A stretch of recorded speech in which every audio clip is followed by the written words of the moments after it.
I'm running for city limits over here in the 17th district. I'm with my buddy Joe Liptak. We're a two-man team. We're campaigning against everybody. We're asking everybody to surrender. How about it, Joe? Yeah, you better believe it.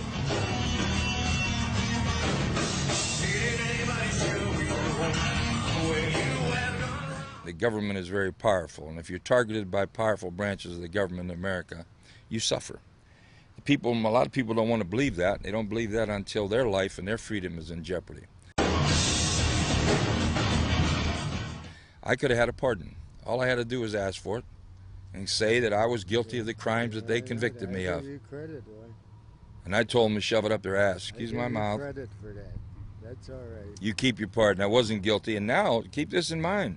No physical evidence against Jim Traficant. I want to say this to you. Oh, I read both of those books. For the learned person that's listening to this, being the #1 target of the Justice Department and the IRS since 1983, he came out of trial, a 6-year investigation of me. $15 million to the taxpayers. That's what it cost them. Over 250 federal agents following me around. All the time that our World Trade Center and Pentagon were being attacked, they were following Jim Traficant.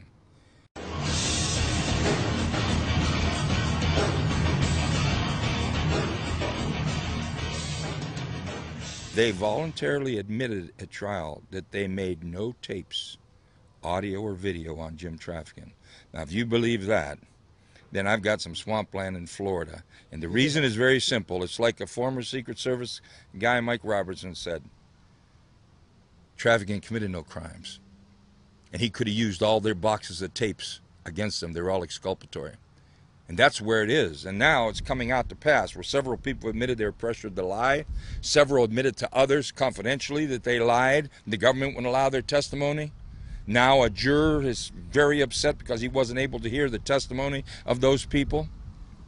So here you have a man that was convicted, if I were guilty of those crimes, with no evidence. Well, how about the FBI? Unbelievable. Well, I wasn't locked out politically. I was put in prison. They couldn't have beaten me with a gun. Now they redistricted here. I have no money. They keep me off the ballot with a funny count. There's only 7 weeks left with no campaign fund. So they did a pretty good job on me. And we've got a corrupt system. I was the #1 target in the country, the Justice Department, the Internal Revenue Service, and American Israeli Public Affairs Committee. I brought home John Deminick from Israel. I proved he was innocent, and they've hated me ever since. And they finally put me in prison. They have a stranglehold on it. I said that on the Greta von Susteren show when I got out. I was probably the hottest interview in the country. But when I made that statement, you didn't see me on TV no more. I believe that Israel has a powerful stranglehold on the American government. They control both members of the House and the Senate. They have us involved in wars of which we have little or no interest. Our children are coming back in body bags. Our nation is bankrupt over these wars. And if you open your mouth, you get targeted. And if they don't beat you at the poll, they'll put you in prison. All right, explain to me what you see as, why you target or why you have a grudge against the Israelis. The grudge is not necessarily a grudge. It's an objective assessment that no one will have the courage to speak about. They're controlling much of our foreign policy. They're influencing much of our domestic policy. Wolfowitz, as Undersecretary of Defense, manipulated President Bush #2 back into Iraq. They pushed definitely to try and get Bush before he left to move into Iran. We're conducting an expansionist policy of Israel, and everybody's afraid to say it.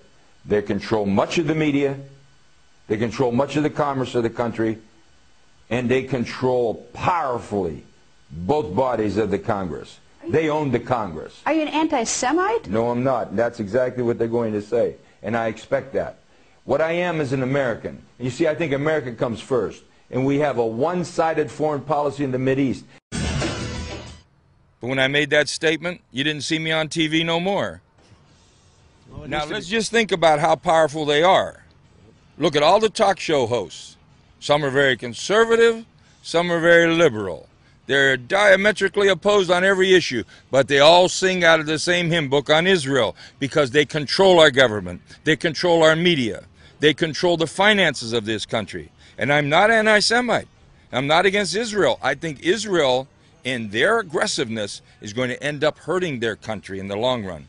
But America has gone too far now. We haven't been objective in the Mideast. We've invited and we have in fact imported terrorism to our shores over our policies. This whole apparatus to push this notion that 9/11 was Al-Qaeda. I really don't want to get into all that except to say this. The more I read about it, the more troubled I am. On or about the time that 9/11 occurred, I was beginning to get a lot of information about 9/11. The next thing you know, I was indicted and hauled away. But there's some real questions I have on building number 7.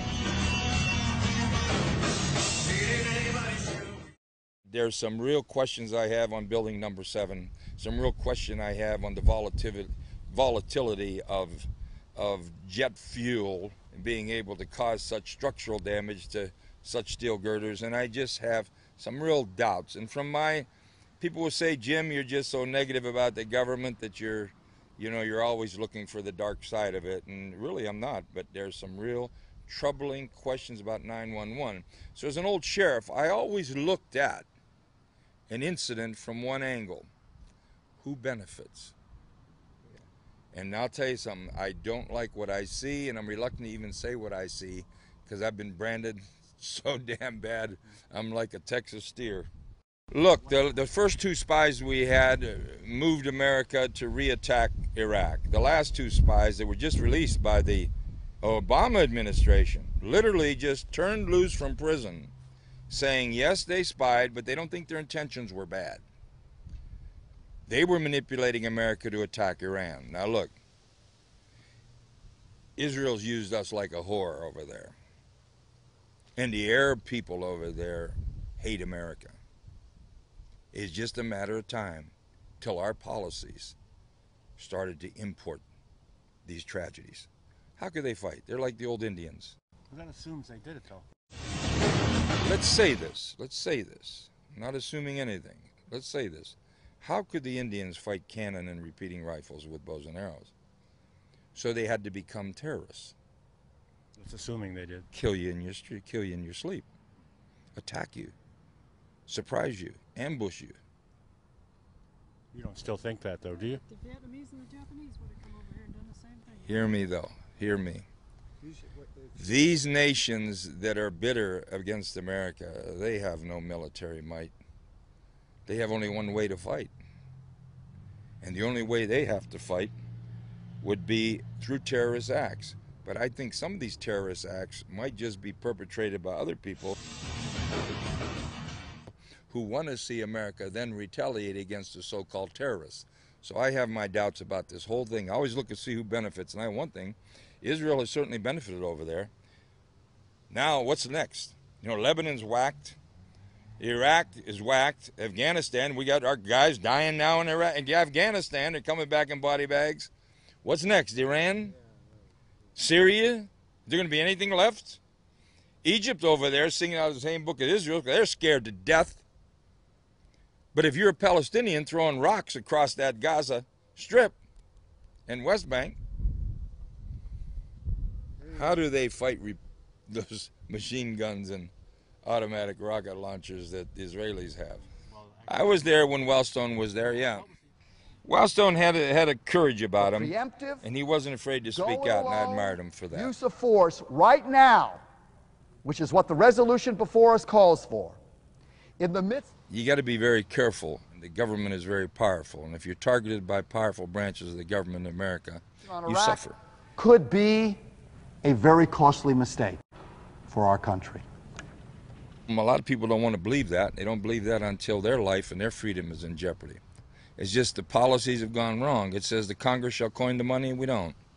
We have an independent entity. International bankers control our money. Let's tell it the way it is, with powerful hands that reach in on it, number one. Number two, we have a trade policy. The Constitution is clear. Congress shall regulate commerce with foreign nations. Regulate absolutely means that the different variables of economic activity have to be quantified and adjusted to provide us with an opportunity. Right now we have a $750 billion trade deficit. Forget the budget deficits. Now, there was no mightier nation, hear me, than the Soviet Union in one regard. That was a dictatorship, totalitarian. That KGB and that government, you'd come up missing if you opened your mouth. But when that economy got so bad, the opposition was like the wind, and you can't stop the wind. And Soviet Union fell apart. Don't think that cannot happen over here. You're going to see states that are going to start saying, we're tired of sending our money to Washington, D.C.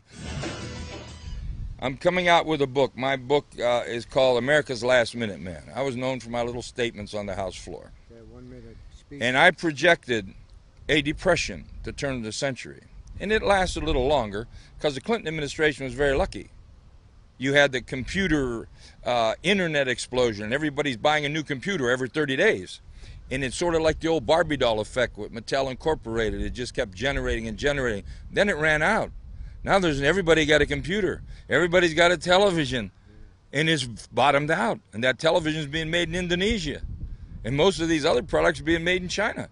In the country, we become a colony again. We export raw materials and we import finished products. And America is in trouble. America is bankrupt. And my speech on the House floor in March of '93 states exactly why. You're on our own little cell phone. This is the Jimmy T and the Joey L cell phone. Right. How you doing? Not as good as you. Hello, American Bandstand.